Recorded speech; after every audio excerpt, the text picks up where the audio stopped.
Hello, anesthesia enthusiasts, and welcome to Style Points. I'm your host, John Crow. I'm an assistant professor of anesthesiology at the University of Cincinnati. Today, we will be talking about liver transplant anesthesia.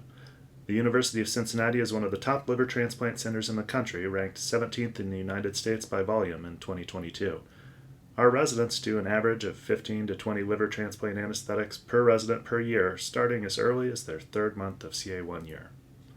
Today, we have the good fortune of speaking with Dr. Courtney Jones, Associate Professor of Anesthesiology and Critical Care and the Director of Transplant Anesthesia here at the University of Cincinnati. Courtney, thanks for joining us today. Thanks for having me. What I like to do is start off with a question that's more of a get-to-know-you question. So, if you could have dinner with anyone in the world, it could be even somebody from the past or even from fiction, who would you have dinner with and why? There are so many great possibilities. I think it would be really fascinating to have dinner with Martin Luther, going way back to the 1500s. But he is someone who had the intelligence and creativity to think outside of what was being taught at the time as accepted doctrine from the Catholic Church, but then had the conviction of his beliefs, and it led to the Protestant Reformation and changed history from there on. So someone with the intelligence and then also the guts, so to speak, to kind of stand for their convictions. So I think you'd be a fascinating person to speak with. I agree. That'd be really interesting. I would also like to have that dinner. I wonder what we'd have for dinner. Maybe. I'm not sure what German food in the 1500s consisted of, but... Can you start out by telling us a little bit about your background and experience in the field of anesthesia, particularly with liver transplant? Sure. So as a resident, I always really enjoyed being in liver transplants. And at the time, they were a very different case by and large than they are now. The blood loss was much higher, the cases were longer, and the rooms were very, very hot. But despite that, I still enjoyed the challenge of the case and the resuscitation and the satisfaction of taking care of a critically ill patient and that feedback of how well you did taking care of the patient in their postoperative course. And from there, as I became an attending and was involved in the liver team and critical care, I enjoyed it even more, and then attended a critical care conference that had a side meeting on liver pathology and liver diseases, and then also went to a coagulation conference on coagulopathy and liver disease, and also hypercoagulability. So those two things really sparked my intellectual interest as well to highlight even more the complexities of the pathophysiology of cirrhosis and the differences between cirrhosis and acute liver failure, and ultimately continued on the liver team, and whenever the previous director was ready to step down, I took over as the director of transplant anesthesia and have loved it ever since. When I was a resident, I remember the first time that I went to do a kidney transplant, and I got very excited, and it was a very stressful time for me. But then the kidney transplant sort of went okay, and it ended up being just a pretty standard abdominal case. Could you tell me a little bit about the difference between a standard kidney transplant versus what a liver transplant involves? Sure. First, I think they're both very satisfying cases, and one of my most favorite cases to do is a living donor kidney transplant. And one of the reasons that I love that case is the kidney starts working right away, and you can see the kidney making urine while you're still in the operating room, which is, to me, just kind of mind-blowing and incredibly rewarding, that you can take an organ out of one person and put it into another, and that person's life will be forever changed. From a morbidity and a mortality standpoint. For a kidney transplant, it's not as huge of a physiologic insult as it is for a liver transplant. You have a smaller incision. You're not immediately subdiaphragmatic, which has a higher respiratory complication rate. There tends to be less blood loss. But the patients are often sicker. And the terms of more comorbidities. They're often diabetic, hypertensive, have been on dialysis for a long time, which leads to rapidly progressive coronary artery disease. They often have diastolic heart failure and post-capillary pulmonary hypertension. So the comorbidities that you deal with kidney transplant are often more challenging and can contribute to the patient's long-term morbidity and mortality. But from an anesthetic standpoint, the surgical risk that you're undertaking is much less than a liver transplant. You do not have as many fluid shifts. You do not have the blood loss. The operative time is shorter. For a liver transplant, I always anticipate a lot of blood loss. You're planning for at least 4 to 8 hours in the operating room. It's usually closer to 6 to 8. You have a significant amount of fluid shifts that are happening if the patient has ascites. The portal hypertension, cirrhosis affects every organ system in the body.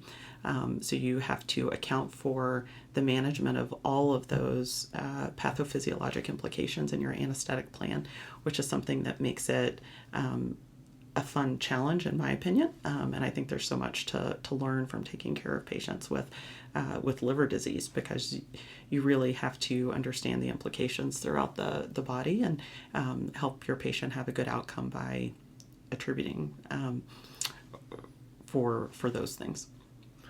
So let's take a look at a liver transplant patient from start to finish, starting with preoperatively. What do we do here at the University of Cincinnati for liver transplant patients in the preoperative phase? Can you talk a little bit about that? Yeah, sure.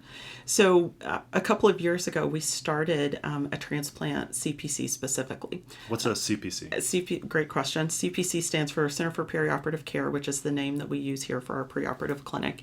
And we still have some transplant patients that come through the preoperative clinic, but we have embedded an anesthesiologist in the liver clinic on the day that they are being seen immediately before listing. And that has a lot of advantages.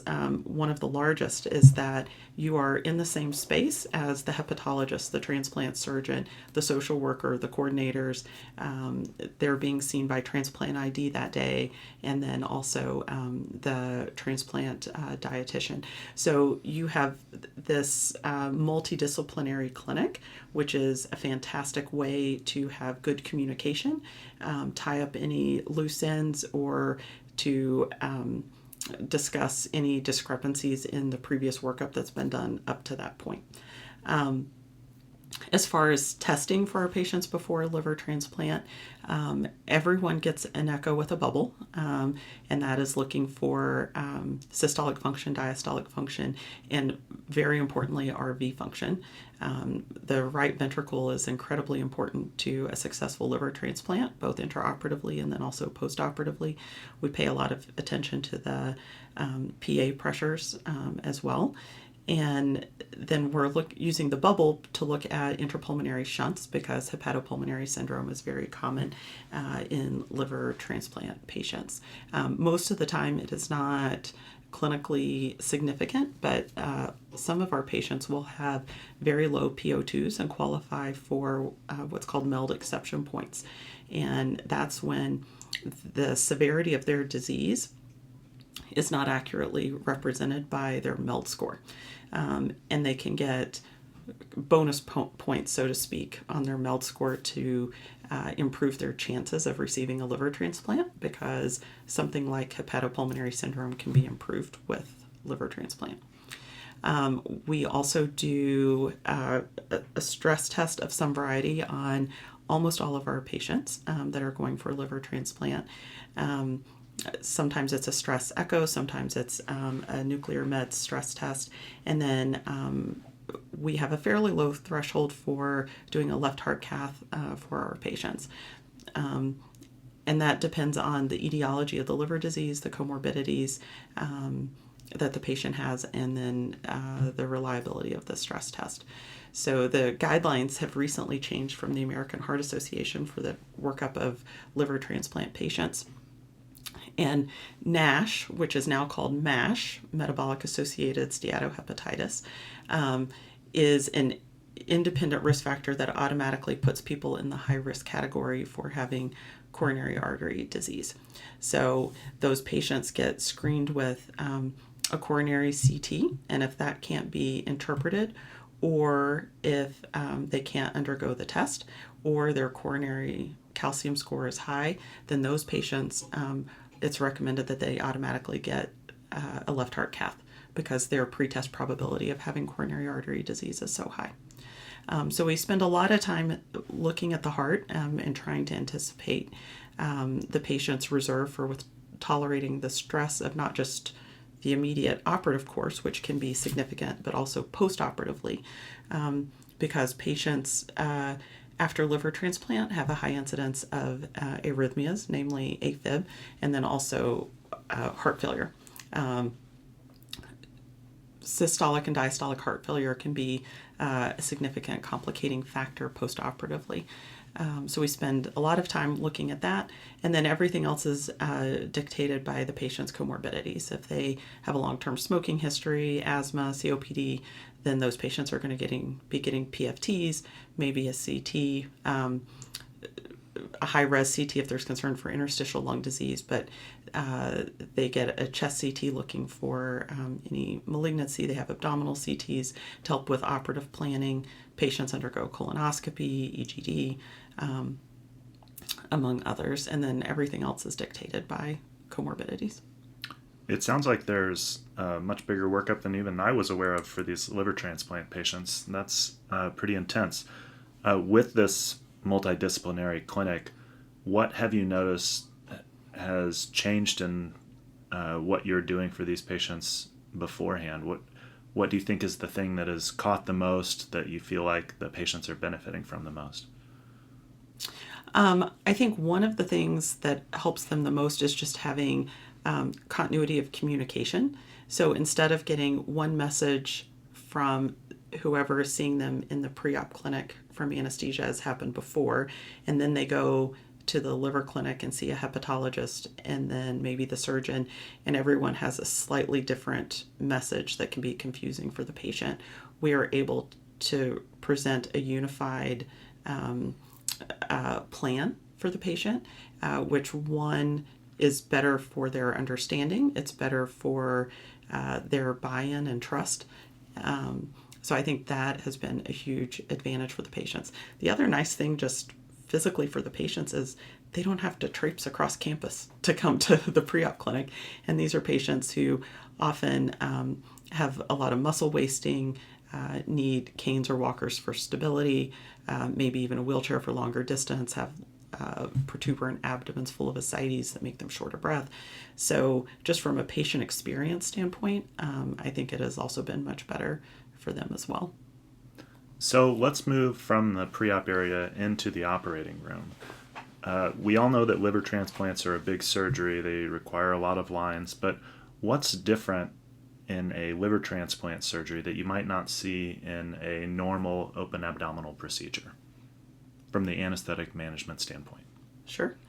I think from an anesthetic standpoint, one of the largest things that we are preparing for is blood loss. And if we don't experience the blood loss, that's fantastic for the patient. But blood loss that you are prepared for is incredibly different than blood loss that you are not prepared for. And with the number of varices in a cirrhotic patient, with the blood supply to the liver itself, if they've had previous abdominal surgery, there can be significant adhesions that complicate the hepatectomy.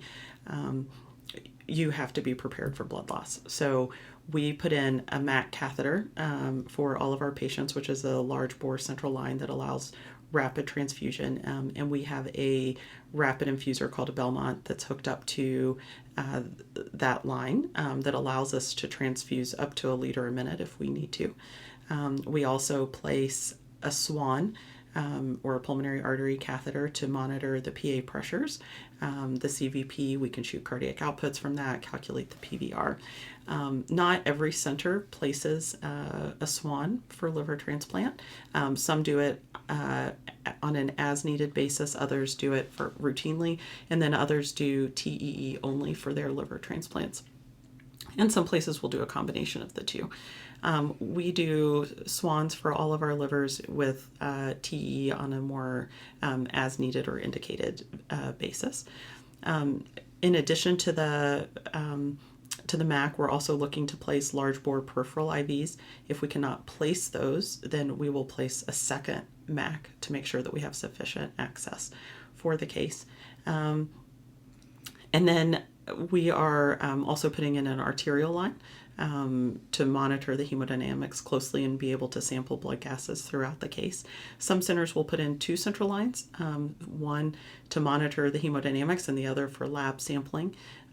We do not do that. We just put in one and have not felt that it's been a hindrance to our ability to continually monitor the patient.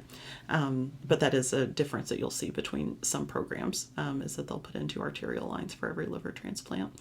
And then sometimes our patients need CRRT in the operating room. We will do continuous dialysis in the operating room in certain circumstances. I think the patients that are hardest to manage without CRRT are the ones that are hyperkalemic, acidotic, and hyponatremic. That combination of electrolyte abnormalities can be challenging to treat in a liver transplant while dealing with the fluid shifts, blood loss, hemodynamics that are happening during the transplant. Well, there are definitely a lot of different aspects of liver transplant. I'm going to try to zoom out for a second. Could you describe some of the different phases of a liver transplant and what you'd look out for in Sure. those phases in general? So the liver transplant is starting with the hepatectomy, and that's when the surgeons are dissecting down and freeing up the liver to remove it. When they first open the abdomen, if the patient has ascites, you are doing a paracentesis. So if a patient has a large amount of ascites, then you need to be prepared to treat it like a large volume paracentesis and have albumin replacement for the ascites loss that's going to happen, because that can make the patient hypotensive from the very beginning. During the hepatectomy, there can be a fair amount of blood loss depending on many different factors. So that's something that we're watching for and prepared to treat as well. And in that phase, we're trying to have an adequate depth of anesthetic. Patients often do not need nearly as much anesthesia with liver disease, especially if they have hepatic encephalopathy. You can usually get by with much less anesthetic. And some of our patients need pressors even this early on because of their low tone that they have at baseline. It's not uncommon for some patients with cirrhosis to have systolic blood pressures in the 80s and 90s at baseline, which can make tolerating an anesthetic on top of that a little challenging without adding some pressor for tone. So that's something that we always have ready and prepared at the start of the case. And then you move on to the anhepatic phase after the liver is out. And sometimes what medical students and residents will lose sight of is that when you're anhepatic, you have lost all the function that the liver normally does for you in that time period. So you are not making your coagulation factors, you're not having gluconeogenesis, you're not clearing lactate. So all of those things are contributing to some of the physiologic effects that you see during that phase. And then you're moving from the anhepatic phase, you are preparing for reperfusion, which is the most hemodynamically rocky time of the transplant. While the patient is anhepatic, the surgeons are working on sewing in the new liver. And this is called the warm ischemia time for the new liver. They try to keep that as short as possible. It's usually in the neighborhood of 20 to 30 minutes, sometimes slightly longer. But the more warm ischemia time on the organ, the worse it is for the new organ. So they try to minimize that. That's not a great time to interrupt the surgeons with lots of random questions and distractions. They're working pretty fast during that time period, and sewing tiny blood vessels and putting things together. And while they are sewing in the liver, you are preparing for reperfusion. So you're getting your pressors ready. If we usually load the Belmont with blood or fluid, depending on what the patient's hemoglobin is and fluid status. But you will have a huge physiologic insult with reperfusion. So at this time, there are clamps on the IVC in the portal vein. You have acid building up, potassium building up in the body, and you're putting a cold liver that just came out of ice into the abdomen. So when they reperfuse, you are getting cold blood washed back to the heart. You're getting acid coming back to the heart. You're getting potassium coming back to the heart, and that is why the right heart function is so important, because all of those things make it difficult for the right heart to work at its normal capacity. In addition to that, the right heart doesn't tolerate sudden volume changes very well. And when you take the clamp off, the IVC in the portal vein, you have a large increase in preload back to the heart.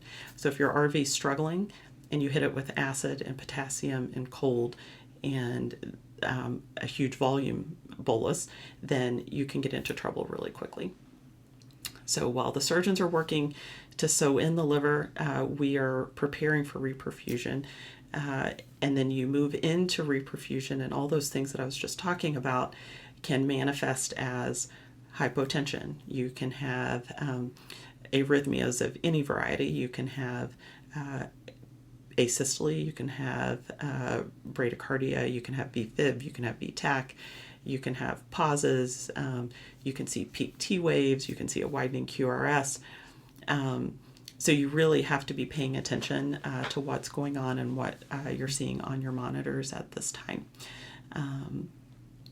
We try to manage the volume very carefully. Our surgeons will do a blood flush, so the patient will lose 200 to 300 mLs of blood very, very quickly at the start of reperfusion, and you have to account for that, but then you're going to have all of the preload coming back from the clamps coming off to the heart. And you do not want to engorge the new liver with a high venous pressure. So you need adequate volume, but you don't want to overdo it. And then pressors are usually needed during this time to varying degrees. And then after the liver is reperfused, you're in the neohepatic phase. The surgeons are sewing in the hepatic artery. They are cleaning up any blood loss that is visible after the clamps come off. You can't always see tiny holes whenever you have clamps on, so they're repairing that. And the liver starts to work. It's really amazing. Even though this liver has been out of a body in ice with preservative fluid in it, it'll start to make bile. Your coagulopathy will start to get better. Your acidosis will start to get better. The lactate will start to clear, which is amazing to see. And then the surgeons will also work on the bile duct after they get the hepatic artery sewn together. And one of the things that you really have to watch out for in this time period is intracardiac thrombus.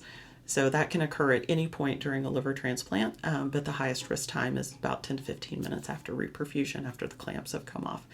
And that happens in about 1 to 6% of liver transplants, and the mortality is really high if that happens. So that's something that we're watching for and prepared to treat if it does occur. And then the rest of the neohepatic phase is management of an open abdomen, repairing any abnormalities in the coagulation cascade that occur. Transfusion is needed for blood loss. Usually during this period, your pressor requirement will come down as the liver starts to work and the acidosis is improving. Replacing any electrolytes that are needed, managing the glucose are all important parts of this phase of care for the anesthetic. We've talked a lot about turning the pressors on and off and when they might be needed, which ones are you reaching for and why? We typically will spike epinephrine, Levophed, and vasopressin in our liver transplants as far as having those on the pump.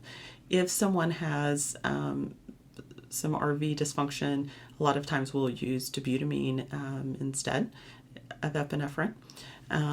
But those are kind of our go-tos here. There are other choices that are acceptable. Occasionally we'll use milrinone, but not often because of the vasodilatory effect that you can get from milrinone. So Levophed, epinephrine, and vasopressin are most commonly used agents. As far as a push dose, we typically have phenylephrine, and I personally like having push doses of Levophed as well. Gotcha. Okay, thanks very much. That was an excellent overview, and I appreciate you going over that. Moving on to postoperative care of the patient, what sort of things are you looking for when the patient hits the ICU and during their stay in the ICU? There are a lot of things that are really important in this phase of care, and it's a continuation of what's happening in the operating room. There's been a big push over the last several years in liver transplant to improve the rate of extubation in the operating room for patients. There's still kind of this antiquated notion that patients need to rest on the ventilator after a big surgery. And we know that there's harm from patients being on a ventilator longer than necessary, and increases the risk of ventilator-associated pneumonia. Patients are in bed longer, they're on sedation, they have a higher risk of DVT. So that early postoperative phase is trying to move patients towards extubation if we were not able to do it in the operating room. It's also continuing to correct any abnormalities in the TEG, resuscitating the patient if they still need it from a volume or blood standpoint, weaning off the pressors, and then monitoring for the liver function. So you want to see the lactate continuing to come down. You want to see the acidosis improving. The LFTs will initially spike after a liver transplant, but you want to see those starting to trend down. They get an early postoperative ultrasound to look at flow in the vessels in the liver itself, and make sure that you have good flow in the hepatic arteries and veins. And then just general good ICU care that includes early mobilization, DVT prophylaxis, pulmonary toilet, all of those things that are important for any patient. How long do these patients typically stay in the ICU? Of course, every patient's going to be different. Sure. So here our patients on average stay in the ICU about 2 to 3 days. And the average hospital course for our patient is about 7 to 8 days after a liver transplant. There's obviously a lot of heterogeneity because you can have somebody coming in from home who is pretty functional and maybe having a liver transplant for cancer, and they're not cirrhotic. That's a very different patient than someone who has acute liver failure and is obtunded and on the ventilator in the MICU before going to the OR. So there's a huge range, but average is 2 to 3 days in the ICU and about a week in the hospital. Some places that have a little bit different structure of their floors and nursing ratios will bypass the ICU for patients who are extubated in the operating room. They might have a longer PACU stay, or their post-transplant floor set up a little bit more like a step-down unit. So there's some difference based on where the transplant's being performed. So in recent years, what advancements or innovations within anesthesia or within liver transplant surgery have impacted the way that we do liver transplant procedures?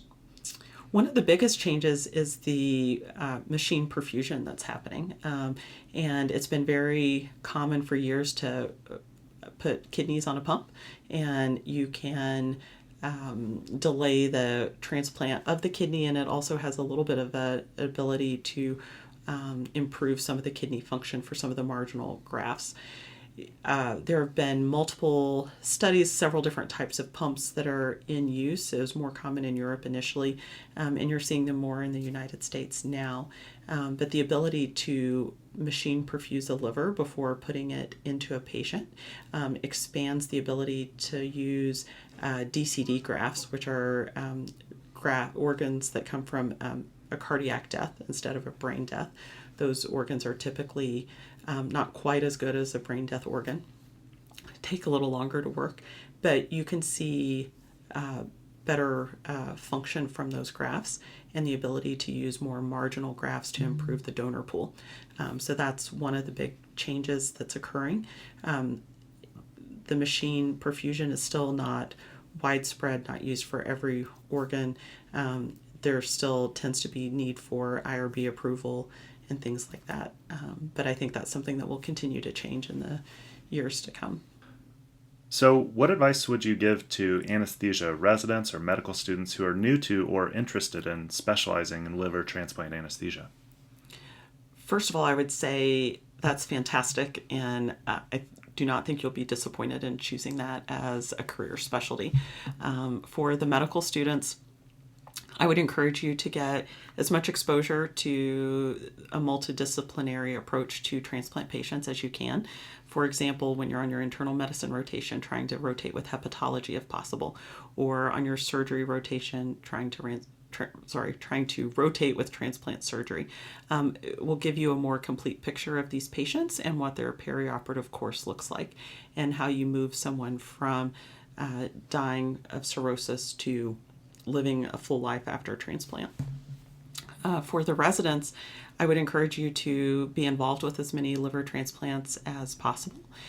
If your program offers an elective in transplant, I would encourage you to do that and customize your experience so that you can see more of the behind the scenes work that happens with transplant. You can attend selection committee meetings and hear people talk about what makes someone a good candidate or not a good candidate and how you're trying to move people through the process.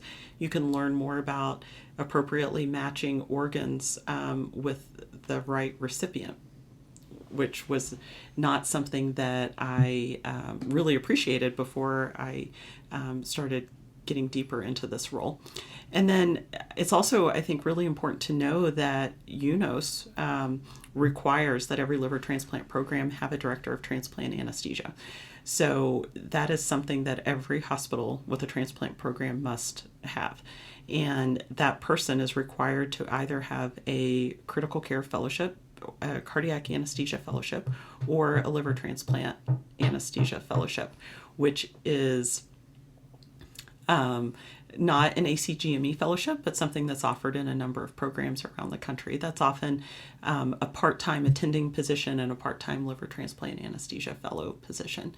So if that's something that you think you might be interested in long-term, then I would encourage you to pursue one of those fellowships to have the door open for you. And then attending conferences. There's many different transplant societies and conferences. There's SADA, which is the Society for the Advancement of Transplant Anesthesia, which is a great resource and opportunities for residents and fellows to get involved. And then the International Liver Transplant Society is also another great opportunity that has multidisciplinary educational topics, conferences, journal articles, moderated journal clubs, where you can learn more about the topic as well. Thank you for walking us through liver transplants. That was a fantastic look at liver transplants from start to finish. I have one last question for you. Through your career, you've undoubtedly developed a unique style and set of practices that define your work. Could you share with us some of your personal style points or distinctive methods that you think contribute to your effectiveness and success in the operating room? Sure, I'd be happy to. I think there are a couple of different things. One, I really try to remember that what is a routine day for us is often the worst day in somebody else's life or a very stressful, scary day for them. So giving the patient and their family the grace to be upset or be snippy or be emotional, I try to take that in stride and also try to put their mind at ease and develop a rapport as quickly as I can with them so that they trust me. So I think that's one thing that I try to do with all of my patients. Another thing is that I have high expectations for myself and then for those that I'm working with. We have a wonderfully fun, rewarding job, but it's also a serious job that we need to do the best that we can for the patient and their family. So I expect people to do a good job, and I expect that of myself. But I also want opportunities for feedback and improvement, not just for the trainee, but also for myself. So if someone catches something, which has happened, I mean, we're human and can make mistakes too. So I want someone to give me that feedback or be open to saying, did you mean to do that? That is an important part of taking good care of patients. And then I think another thing is I like efficiency. I don't like redoing work. So if there's something that can be done one way, take EKG leads, for example, that you're only positioning them one time so that they are in the correct position for the ultimate surgical position of the patient, then I would rather do that instead of putting them on, taking them off, turning the patient, and then putting them on again, because that's wasted steps and time. Those are a couple of things that come to mind. I'm sure the residents could probably tell you others, but those are a couple that come to mind offhand. Well, thank you for sharing all that with us. I think that wraps up all the questions I had for you, but I really appreciate your time and thank you for sharing your expertise with us. Thank you for having me. And that's it for today's episode of Style Points.